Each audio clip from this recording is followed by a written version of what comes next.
Selamat malam para pendengar setia di seluruh Indonesia di Dongeng Aki Rukman. Selamat mendengarkan dan tetap merdeka. Assalamualaikum warahmatullahi wabarakatuh.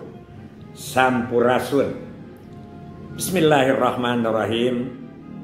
Alhamdulillahilladzi anjala sakinata fi qulubil mu'minin liyazdadu imanama imanihim amma ba'du. Bapak, Ibu, dan kawan-kawan sekalian, malam ini kita bersua kembali, alhamdulillah. Walaupun malam minggu, tapi kita tidak akan membahas tentang budaya. Belum ke sana. Aki ada yang menggeliti beberapa pertanyaan dari para petugas lapangan. Begini pertanyaannya, Ki, bagaimana cara dulu membina dan melaksanakan 10 langkah PLKB sehingga dilaksanakan secara baik begitulah. Sekarang ini Ki agak menceng-menceng begitu pertanyaannya. Ya kita coba guar aja lah, tapi tentu saja berbicara ini tidak akan bisa dibicarakan dalam satu episode ya. Karena ini sejarahnya agak panjang, pembinaannya juga agak panjang. Tapi sebelum membahas itu, mari kita sekarang Aki ajak kawan-kawan sekalian untuk mengucapkan selamat kepada seseorang, sesepuh kita, bini sepuh kita, pejuang KB nasional dan internasional yang melahirkan berbagai konsep sehingga orang lain berguru ke Indonesia. Siapa dia? Beliau adalah Bapak Profesor Dr. Haryono Suyono yang pada tanggal 6 Mei ini berusia genap 85 tahun. Selamat Pak Haryono. Doa dari anak cucu Bapak, semoga Bapak panjang umur, barokah, selamat dunia sampai akhirat. Dan jangan lupa terus berkiprah. Aki masih melihat tulisan-tulisannya, pepatah-pepatahnya, arahannya kepada kita yang cukup menyentuh kalbu, mengiris hati. Sekali lagi selamat Bapak Profesor Dr. Haryono Suyono menggapai usia 85 tahun.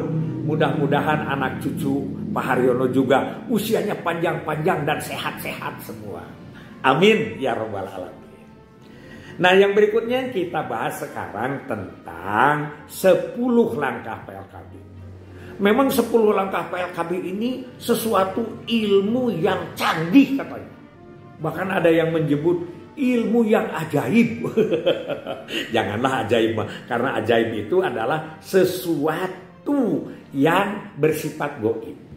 Tapi bahwa ini diakui bukan saja oleh petugas KB yang sekarang di KB, juga petugas-petugas KB yang sekarang pindah ke tempat lain.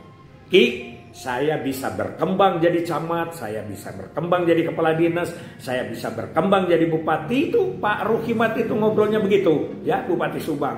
Karena dari PLKB saya itu ilmunya adalah 10 langkah.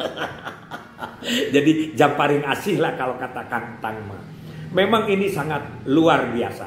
Walaupun tentu saja 10 langkah bukan yang stagnan. 10 langkah yang sudah dimodernisasi sesuai dengan perkembangan zaman. Aki dari tahun 71 mulai masuk ke PLKB sampai 2011 kemarin pensiun di BKKBN Jawa Barat melaksanakan 10 langkah PLKB. Masih bisa. Dan itu lebih canggih lagi. Semakin ke atas bagaimana cara pendekatan tokoh formal sehingga hasilnya juga alhamdulillah kita bisa rasakan bersama. 10 langkah PLKB mulanya tidak disebut 10 langkah PLKB, tapi ini ajaran dari IPPF, International Family Planning Fahrenheit, yang dikembangkan di Indonesia oleh PKBI, Perkumpulan Keluarga Berencana Indonesia. Kita kan berguru ke sana. Jadi begitu Aki diangkat jadi PLKB, yang melatih itu bukan BKKBN, yang melatih itu adalah PKBI. Ingat ya, Direktur PKBI Jawa Barat itu Dr. Rahman Mansur. Beliau ya melatih. Namanya itu dulu adalah TCK, Tata Cara Kerja PLKB. Jadi kita pertama diperkenalkannya pada saat LDU, latihan dasar umum. Ya. Pada saat LDU itu kan 3 minggu tuh. 3 minggu itu 2 minggu di kelas, 1 minggu di lapangan. Yang di kelas itu diberikan ilmu-ilmu tentang apa itu KB, KB ditinjau agama, KB ditinjau kependudukan, KB ditinjau dengan segala aspek kehidupan, termasuk diberi pembekalan tentang kontrasepsi, kesehatan reproduksi dan lain sebagainya. Pada akhir 2 minggu 3 hari sebelum ke lapangan, ya kurang lebih 3-4 hari, kita diberi pelajaran TCK. Bagaimana ilmu yang tadi itu untuk dilaksanakan, diaplikasikan di lapangan. Satu-satu, dan itu bahasanya bahasa Inggris. Ya, ada staff meeting, ada group meeting, ada eligible couple, ada face to face communication, itu adalah TCK. TCK. Nah, akhir 2 minggu di kelas kita pergi ke lapangan. Di lapangan itu kita di desa melaksanakan TCK itu yang kemudian menjadi 10 langkah. Jadi kita mulai mengadakan bagaimana visit to formal leader, visit to informal leader, ya, yang begitu-begitulah. Itu yang diajarkan oleh komitmen, ya, yang disebut dengan follow up, revisit. Itu mulanya ilmu tentang 10 langkah PLKB. Nah, dilaksanakan secara seminggu kita hafal. Kita bisa sampai ke pelayanan, sampai ke pembinaan. Jadi ada KIE-nya di situ dan lain sebagainya yang merupakan tupoksi atau tugas pokok dan fungsi, yaitu tata cara kerja PLKB.